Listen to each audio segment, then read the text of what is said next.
جیسے جیسے ایسٹر پاس آ رہا تھا، دل پتہ نہیں کیوں نہ جانے اتنا بجھتا جا رہا تھا۔ کرسمس پر بھی میری کچھ ایسی حالت تھی اور ایسٹر پہ بھی ایسے ہی تھا۔ آج کیونکہ یہ گڈ فرائیڈے کی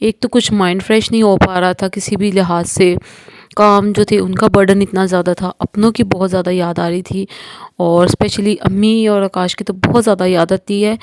امی کی تو اس لیے مجھے آتی ہے یاد زیادہ، کیونکہ جب میں اپنے گھر کے کاموں کی طرف دھیان دیتی ہوں تو سارا دھیان میرا کام کی طرف چلا جاتا ہے اور اپنی ذات کے لیے ٹائم نہیں ملتا۔ تو مجھے وہ ٹائم یاد آتا ہے کہ جب ہماری امی، جب ہم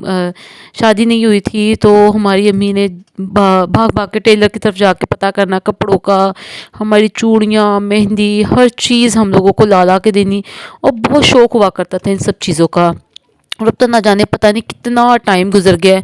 کہ نہ کبھی چوڑیاں پہنی ہے اور نہ ہی کبھی مہندی لگائی ہے، کیونکہ میری امی کو بڑا ہی شوق تھا ان سب چیزوں کا، وہ خود بھی پہنتی تھی، لگاتی تھیں، اور پھر ہم جو کنواری بہنیں تھیں دو، ان کو بھی بڑا فورس کرتی تھی، سبھی کو وہ تو اچھا ان کو لگتا تھا کہ وہ سبھی نا تیار ہو کے رہا کرے، مہندی وہ لگانے کے لیے ہمیں کہتی تھی، چوڑیاں پہننے کو کہتی تھی، پھر اسی طرح وہ ہماری بھابھی کا بھی اسی طرح بڑا خیال رکھتی تھی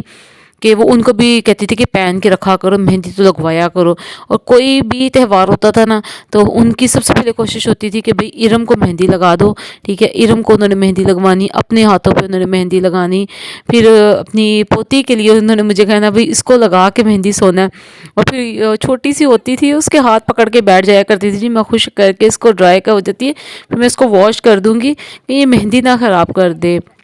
اب وہ سب کچھ اتنا یاد آتا ہے، میں کام کرتے کرتے اکثر ان کو یاد کر کے نا رو پڑتی ہوں، لیکن بس کیا کریں کہ کبھی کبھی جو ہے نا آنسوؤں کو صاف کر کے لوگوں کے سامنے ایسے جانا پڑتا ہے کہ بھئی ہمیں تو کچھ بھی نہیں ہے، کوئی دکھ نہیں ہے، کوئی ٹینشن نہیں ہے۔ تو بس یہ جو پردیس ہے نا یہ بہت ہی مشکل ہے، بہت زیادہ مشکل ہے۔ کاش یہ سب سہولتیں جو ہمیں یہاں پر آ کے مل رہی ہیں، کاش ہر جگہ کے لوگ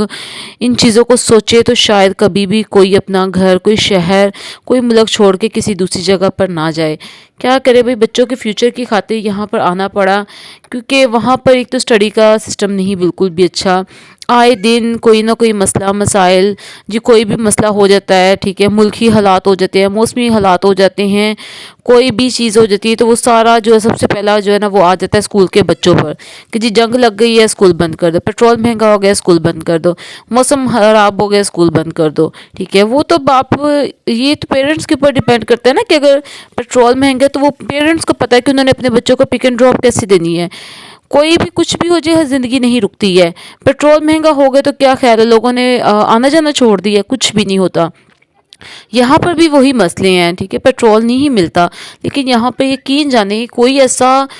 برڈن نہیں ہے لوگوں کے اوپر، ٹھیک ہے۔ آپ عوام کو بھی کچھ فیصلہ کرنے کی نا توفیق عطا کرے کہ وہ بھی اپنے لیے کچھ سوچ سکے۔ یہاں ہمارے یہ جو پاکستان کے حکمران ہیں نا یہ بس اپنے بارے میں سوچتے ہیں، اور بس یہاں پر تو شکر ہے خدا کا ہر طرح کی سہولت ہے،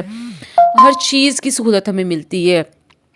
اور سہولت کیوں ملتی ہے؟ کیونکہ ہم لوگ ٹیکسز ادا کرتے ہیں، پاکستان میں بھی ادا کرتے ہیں، لیکن یہ چیزیں جو ہیں وہ ہمیں فیسلٹیز جو ہیں وہ یہاں پر نہیں ملتی ہیں۔ تو بس یہی مجبوریاں کر کے ہم لوگوں کو پردیس کی طرف منہ کرنا پڑتا ہے، اور وہاں جاتے ہیں تو اپنے پھر یاد آتے ہیں۔ آج میں جب بیٹھے بیٹھے گھر والوں کی تصویریں دیکھ رہی تھی تو وہ فیملی کمپلیٹ نہیں تھی ہماری،